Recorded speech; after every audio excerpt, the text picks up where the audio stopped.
The overflowing cup. The sun hung low over the misty hills as young June strode purposefully toward the temple of Master Shun, a revered sage known for his wisdom. The stone path was lined with cherry blossoms, their petals drifting lazily in the afternoon breeze. June's heart pounded with anticipation. Today, he would finally learn the secrets of enlightenment. For years, June had studied under the greatest scholars in the kingdom. He had memorized sacred texts, debated philosophy with the brightest minds, and traveled to distant lands to gather knowledge. Yet, despite all he had learned, he felt an emptiness inside, a nagging sense that something was missing. He was certain Master Shun would provide the final piece of the puzzle. Upon reaching the temple, June found the old master seated in the garden, tending to a small bonsai tree. His long silver beard swayed slightly as he snipped a branch with delicate precision. June bowed deeply.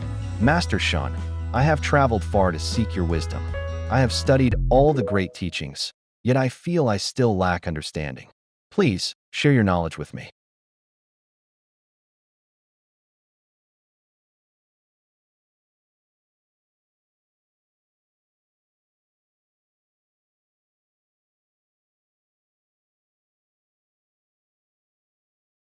Master Shin looked up, his kind eyes twinkling with amusement. Ah, young one, he said, you have gathered much, but tell me, do you have space for more? June frowned, unsure of the question's meaning. Of course, master. I am eager to learn whatever you can teach me. The master gestured for June to sit at a small wooden table. Before them sat a steaming teapot and two porcelain cups. With slow, deliberate movements, Master Shin lifted the teapot and began to pour tea into June's cup.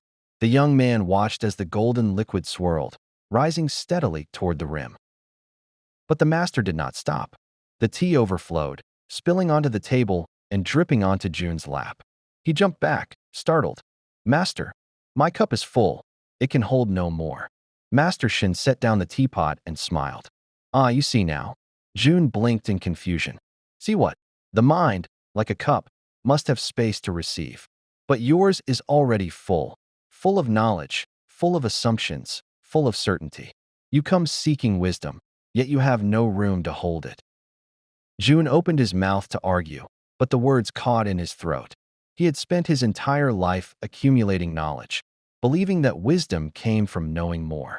But now, for the first time, he realized the flaw in his thinking. Seeing June's hesitation, Master Shun continued. If you truly wish to learn, you must first empty your cup. Let go of what you think you know. Only then can you receive what is truly valuable. June sat in silence, staring at the spilled tea. He had always prided himself on his intelligence, but had his arrogance blinded him?